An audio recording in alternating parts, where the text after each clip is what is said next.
Hello നമസ്കാരം. എല്ലാ ദിവസവും രാവിലെയുള്ള പ്രീ മാർക്കറ്റ് റിപ്പോർട്ടിലേക്ക് നമുക്ക് കടക്കാം. നമ്മുടെ മാർക്കറ്റ് പോസിറ്റീവായിട്ട് തന്നെയാണ് ഇപ്പോൾ നിലകൊള്ളുന്നത്. എന്നാൽ ഇന്നലെ യു എസ് മാർക്കറ്റ് നെഗറ്റീവായിരുന്നു. അതിന് മുമ്പുള്ള ദിവസം യു എസ് മാർക്കറ്റ് നെഗറ്റീവായിരുന്നു. യൂറോപ്യൻ മാർക്കറ്റിലും ഒരു ചെറിയൊരു സെല്ലിംഗ് പ്രഷറുണ്ട്. ഇന്നലെ യു എസ് മാർക്കറ്റ് നെഗറ്റീവ് ആണ് എന്ന് മാത്രമല്ല, യു എസ് മാർക്കറ്റിൽ ലിസ്റ്റ് ചെയ്ത ഇന്ത്യൻ IT കമ്പനീസിൽ ഇൻഫോസിസ് എല്ലാം തന്നെ നല്ലൊരു സെല്ലിംഗ് പ്രഷർ ഉണ്ടായിരുന്നു. നമുക്ക് അതൊക്കെ ഒന്ന് കണ്ടുവരാം. അതുപോലെ തന്നെ ഇന്ന് ഒരുപാട് കമ്പനീസിൻ്റെ റിസൾട്ടും ഉണ്ട്. ആദ്യം ഗ്ലോബൽ മാർക്കറ്റ്, അതിനു മുമ്പ് റിസൾട്ട് ഒന്ന് നോക്കാം അല്ലേ. ഇന്ന് പ്രധാനമായിട്ടും മെറ്റൽ മൈനിങ് സെക്ടറിൽ നിന്ന് കോൾ ഇന്ത്യയുടെയും ഹിൻഡൽകോയുടെയും ഭാരത് ഫോർജിൻ്റെയും റിസൾട്ട് ഉണ്ട്. ഫാർമ സെക്ടറിൽ നിന്ന് Abbott India, Biocon, Lupin, Natco pharma, Alembic ഫാർമയുടെ റിസൾട്ട് ഉണ്ട്. ഫിനാൻഷ്യൽ സെക്ടറിൽ നിന്ന് ക്രിസിൽ, മുത്തൂറ്റ്, LKP ഫിനാൻസ് തുടങ്ങിയ കമ്പനീസിൻ്റെ റിസൾട്ട്. എനർജി സെക്ടറിൽ നിന്ന് കാണാം ONGC, Petronet, Indraprastha gas, Gujarat industries തുടങ്ങിയ കമ്പനീസിൻ്റെ റിസൾട്ട്. FMCGയിൽ നിന്ന് HUL, ഒനാസ, കൂടാതെ തന്നെ സെൻകോ ഗോൾഡ് തുടങ്ങിയ കമ്പനീസിൻ്റെ റിസൾട്ട്. മീഡിയ സെക്ടറിൽ നിന്ന് ജാർഖണ്ഡ് പ്രകാശ്, അത് മീഡിയ അല്ല എങ്കിലും IRCTC, ഇന്ത്യൻ ഹോട്ടൽ കമ്പനീസിൻ്റെ റിസൾട്ടാണ് ഉള്ളത്. അപ്പോൾ ഇത് മേജർ ഇന്നത്തെ റിസൾട്ട് വരുന്നതാണ്. കൂടാതെ നമുക്ക് FISൻ്റെ കാര്യം ഒന്ന് എടുക്കുകയാണെങ്കിൽ FIS ഇന്നലെ ഇന്ത്യൻ മാർക്കറ്റിൽ ബയേഴ്സ് ആയിരുന്നു. FIS ഇന്നലെ 5,913 കോടി രൂപക്ക് ബൈ നടത്തി. ഇന്നലെ 5,900 അല്ല, ഈ ഫെബ്രുവരി മാസം 5,913.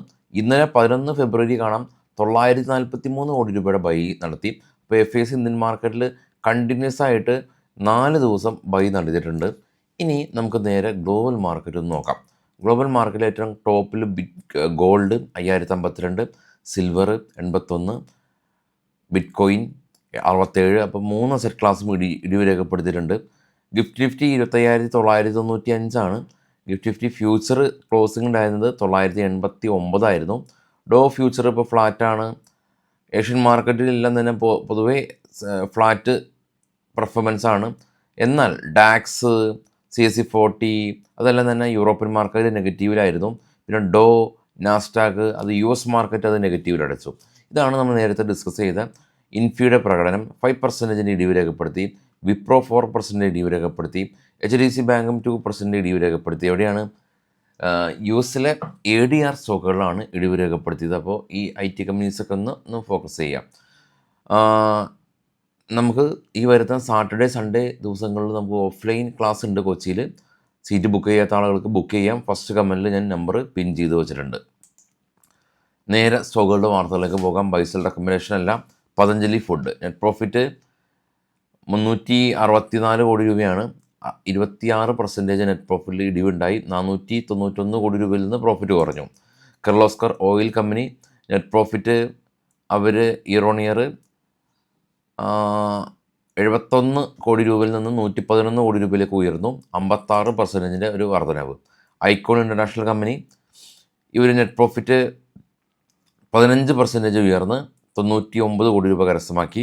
86 കോടി രൂപയായിരുന്നു പ്രോഫിറ്റ് ഉണ്ടായിരുന്നത്. AstraZeneca pharma company net profit 6% ഉയർന്ന് 32 കോടി രൂപയാണ് കരസ്ഥമാക്കിയത്. 30 കോടി രൂപയായിരുന്നു കഴിഞ്ഞ തവണ. പ്രോട്ടീൻ ഈഗവ് കമ്പനി നെറ്റ് പ്രോഫിറ്റ് 22 കോടി രൂപ ആണ് ഈ തവണ രേഖപ്പെടുത്തിയത്. 23 കോടി രൂപയിൽ നിന്നാണ് പ്രോഫിറ്റ് കുറവ് രേഖപ്പെടുത്തിയത്. എന്നാൽ റവന്യൂ 13% ഉയർന്ന് 228 കോടി രൂപ കരസ്ഥമാക്കി.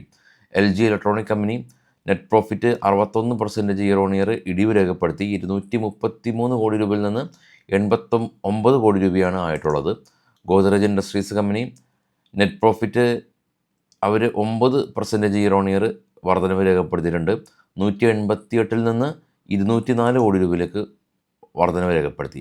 ലെൻസ്കാർട്ട് ഈ തവണ അവർ 1 കോടി രൂപ പ്രോഫിറ്റിൽ നിന്ന് 130 കോടി രൂപ പ്രോഫിറ്റിലേക്ക് നെറ്റ് പ്രോഫിറ്റ് വലിയ തോതിൽ വർധന രേഖപ്പെടുത്തി.